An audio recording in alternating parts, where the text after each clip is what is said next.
Now, this is your first time running for office? Yes. Okay, so why this specific position? Because obviously from what you've said so far, you not only have a global and a regional outlook, but you also mentioned an international outlook on things. So what is it about this specific position that you feel allows you to accomplish some of your goals versus any other political position that you could have chosen to run for?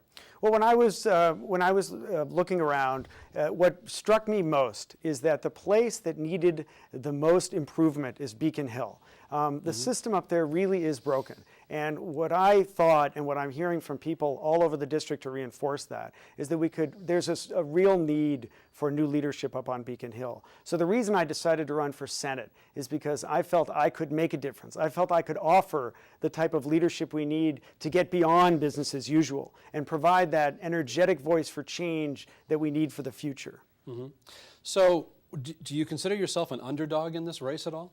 Well, certainly whenever you run against an incumbent, it's an uphill battle. Senator Cream has been in office for 12 years, so she obviously comes in with greater name recognition and having all the other attributes of incumbency that lead us in Massachusetts to have an overwhelming number of incumbents get reelected year after year. So yes, it's an uphill battle. On the other hand, I know it's a winnable one. What I've been hearing out there as I meet voters across the district is that they're excited to actually have a choice in this race, that they're excited that our democratic system is letting them pick between two candidates, which we haven't had that often, and which sadly across Massachusetts we oftentimes don't have.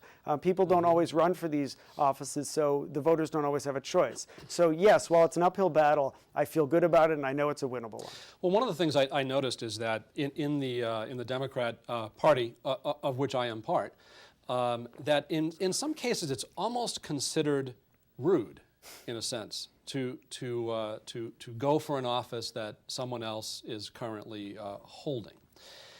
How do you view that? Well, it's interesting. I do think that among members of the legislature on Beacon Hill, there's a certain sense of entitlement that sets in, particularly after somebody has been in office for a long time. The way I look at it is every 2 years we're supposed to have an election, not a coronation.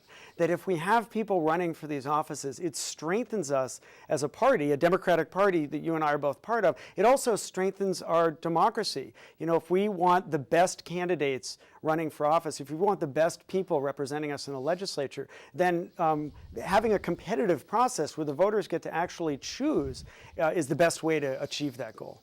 All right. Well, time flies. I want to say that, again, I appreciate you coming into the program. I wish you the very best of luck in your efforts, as do I with Senator Cream as well. My understanding is that in July there will actually be a full debate between the two of you here at New TV, and it may even have a studio audience. That would be great. Is what I understand. So there will be plenty of time to meet both candidates as the year progresses. So thanks to Charles Rudnick. You'll have more opportunities to meet Charles along the campaign trail. For more information, what is your website? It's charlesrudnick.com. That's a good. I'm glad you chose that one. Very conveniently named, yes. It does make a lot of sense. Do you have a phone number or anything that you like to give out, or primarily the website? Or sure, the website's a great way to go. The phone number's on it, but 617-559-9801 is our campaign office phone number. Terrific. Thanks again for coming. Thank you, Charlie. Newton Newsmakers, back right after this. The Angels from the Attic are helping Alex's Lemonade Stand Foundation. Let's take a look. There's lots to do. We made signs, a stand, and now lemonade. We're open for business. Help others. Get your lemonade. We sold every drop. To find out more, please get your parents' permission and visit our website. And thank you. Welcome back. John MacGillivray is Newton's Veteran Services Officer. He is the Director of Veteran Services here in Newton. He's been a very busy man lately, and I want to thank you for coming in. Welcome to the program, and tell folks a little bit about what the Veterans Service Agent, or the Veteran Service Officer actually does, the Director of all of these services, because it's a big job and it's a big title, and you're a big guy. Oh, geez. Well, thank you. Charlie, first off, thank you for having me on the show.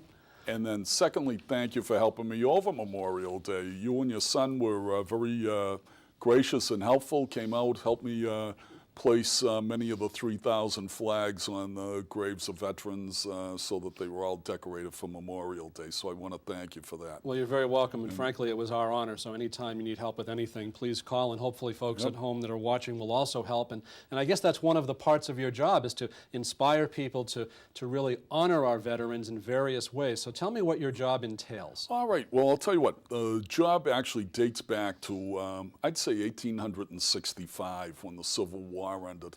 At that point in time, there was no federal government, no Department of Veterans Affairs to take care of the veterans, and it was up to the individual states to do so. Massachusetts, they created Massachusetts General Laws, Chapter 115. It's a partnership between the Commonwealth and the local municipalities, all 351 of them, and it requires that every city and town has a veteran service officer. Massachusetts has continued to keep that in effect, and after World War II, 1946, through statute and regulation, it got codified, and it's become the program it is today. Well, what's an example of a call that you would get from someone who has served in uniform, served our country, they need some help? What's an example of something that you might be able to do for a veteran here in the city of Newton? Well, it could be a number of things. And also, I want to let you know, it's not just the veteran, it's the dependent of the veteran. So it could be a spouse, surviving spouse, dependent child, something like that. So you can get a plethora of different calls. But for instance, right now, you're seeing a lot of veterans coming back from Iraq and Afghanistan. And a lot of them have served in the National Guard or Reserves. This is unlike, you know, Korea and Vietnam, where we had a lot of people drafted, and then we're seeing the Guard and the Reserves integrated into our national defense. So when many of them come back, they already have jobs that they're returning to, but there are those that don't. So we can help them look for work. We can help give them money while they're looking for work. We can help them pay for medical care, dental care, things like that. And when I say that, it's the city of Newton that puts up the money, but 75% of it's reimbursed by the state. So it's a small percentage that the city would put up.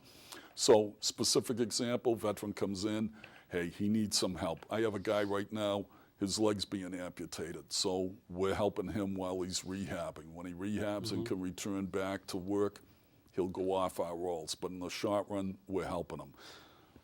We also, I was going to say, we also have a lot of elderly veterans and dependents of veterans, and they're on fixed incomes. And, you know, we can help reimburse them for their Medicare premium, for their Blue Cross Blue Shield health insurance premium. Could be $200 to $300 a month we're giving to them. Might not seem like a lot to the average person, but to a senior on fixed income, it's definitely a lot of money, and it helps their quality of life. Right. Well, I just want to say, I didn't personally serve in the military, but I was brought up with my parents basically saying, you do one of two things. You either serve, or you have a high respect level for those who do serve or did serve. And so to me, it wasn't anything that was unusual, and I'm very happy to see that the position is still here. What is your background that qualified you for this position? Well, it's probably several things, Charlie. Number one, you have to be a veteran. So I served in the Marine Corps. My brother and I went in 1968. We grew up here in Newton, Newton Corner. We went to Our Ladies from grammar school right through high school. It's now Trinity Catholic. But after the high school, my brother and I chose to go in the Marines. We went to Paris Island together. We went to Camp Geiger at Camp Lejeune for infantry training. We went out to California together. There we separated. They sent him to Vietnam, turned me around, put me on a troop ship, sent me to the Mediterranean, because at that point in time they expected another conflict between Israel and some of the Arab countries, and we were ready to intervene. Well, unfortunately, not much has changed I know. in many ways with what we're seeing now. Let's take a look at, we've got some terrific photos here, John, from the Memorial Day Parade